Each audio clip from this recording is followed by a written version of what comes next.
అండి beast love part 2. భయం ఒక మనిషిని బలహీనంగా చేస్తుంది, కానీ అదే భయం మరొక మనిషిని రాక్షసంగా కూడా మారుస్తుంది. ఆది జీవితం ఇప్పుడు అలానే మారిపోయింది. అర్జున్ పేరు వింటేనే ఆమె భయంతో వణికిపోతుంది. ఆది కాలేజ్కి వెళ్ళిన, క్లాస్లో కూర్చున్న, రోడ్డు మీద నడిచిన, ఎక్కడికి వెళ్ళినా అర్జున్ చూపు తనపైనే ఉందన్న భావన ఆమెది. ఇలా అర్జున్ అంటే భయంతో ఆమెలో ఉన్న నవ్వు పూర్తిగా తగ్గిపోయింది. అలాగే ఎప్పుడూ చలాకీగా ఉండే ఆమె మాటలు కూడా పూర్తిగా తగ్గిపోయాయి. తన నిద్రకు కూడా దూరమయ్యింది ఆదికి ఇది ప్రేమ కాదు అని తెలుసు.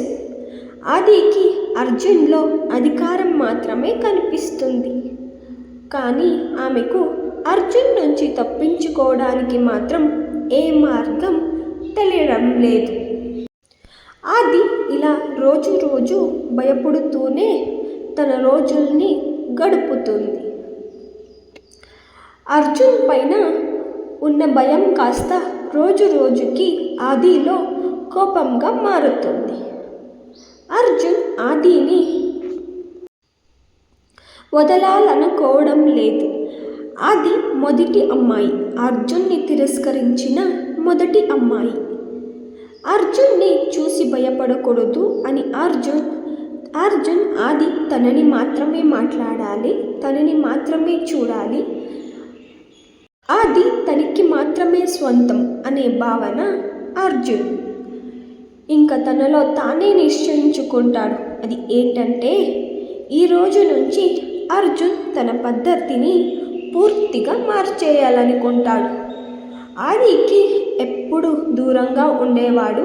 దూరంగా ఉంటూనే ఆమెను కంటికి రెప్పలాగా కాపాడుకునేవాడు. ఆది వెనకాల ఎవరు వచ్చినా వాళ్ళు కనిపించకుండా పోయేవారు.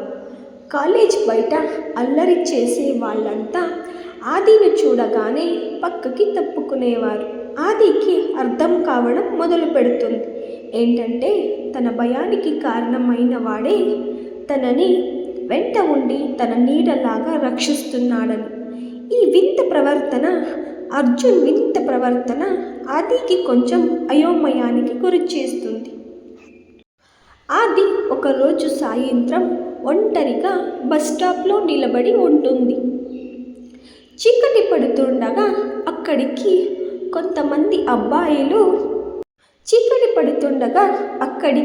కొంతమంది అబ్బాయిలు వచ్చి ఆదిని ఆట పట్టించడానికి ప్రయత్నిస్తారు. అప్పుడే అక్కడికి పెద్దగా హారన్ సౌండ్ చేసుకుంటూ ఒక పెద్ద కార్ వచ్చి నించుంటుంది. అర్జున్ వాళ్ళని ఒక్కసారి కోపంతో ఒక చూపు చూస్తాడు. ఆ ఒక్క చూపుకే వాళ్ళు భయపడి అక్కడ నుంచి పారిపోతారు. అది భయంతో అక్కడ నిలబడి ఉంటే అర్జున్ వెళ్ళి, "నువ్వు బాగానే ఉన్నావా?" అని అర్జున్ మొదటిసారి మెల్లగా ఆదిని అడుగుతాడు. అప్పుడు ఆది బాగానే ఉన్నాను అని అంటుంది. అలాగే తన మనసులో, నాతో ఎంత కఠినంగా ఎప్పుడు మాట్లాడేవాడు, కానీ ఈరోజు మాత్రం చాలా మృదువుగా నెమ్మదిగా మాట్లాడుతున్నాడు అని అనుకుంటుంది. అప్పుడు ఆది ధైర్యం తెచ్చుకుని, "అర్జున్, ఎందుకు నన్ను అంతగా గమనిస్తున్నావు?" అని అడుగుతుంది. అప్పుడు అర్జున్ కొంతసేపు మౌనంగా ఉండి, "ఎందుకంటే నువ్వు నాది, నాకు మాత్రమే స్వంతం" అని అంటాడు. అప్పుడు ఆది కన్నీళ్లతో, "అర్జున్, నీలో ప్రేమ కంటే అధికారం ఎక్కువగా ఉంది" అని అంటుంది. అప్పుడు అర్జున్ నువ్వు నాతోనే ఉండు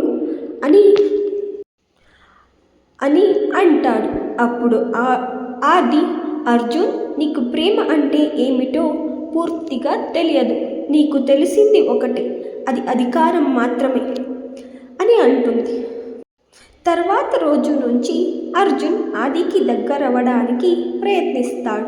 ఆమెకు అవసరమైన పనుల్లో సహాయంగా నిలబడతాడు. ఆమె బాధపడితే దూరం నుంచి గమనించి తనకి తోచినంత సహాయం కూడా చేస్తాడు. అర్జున్లోని మార్పుని గమనించిన ఆదికి అయోమయంలో పడ్డ పరిస్థితి. ఎందుకంటే ఆది మంచివాడా లేక చెడ్డవాడా అని తనలో తానే అనుకుంటుంది. అదే సమయంలో ఆది జీవితంలో మరొక విషాదం బయటపడుతుంది. అది ఏమిటంటే ఆది అతని తల్లి ఒకరి చేత ప్రేమించబడి మోసపోయి ఉంటుంది.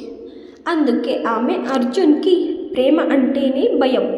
అర్జున్ ప్రేమని కూడా అధికారంగా చూస్తాడు. అలా పెంచుతుంది.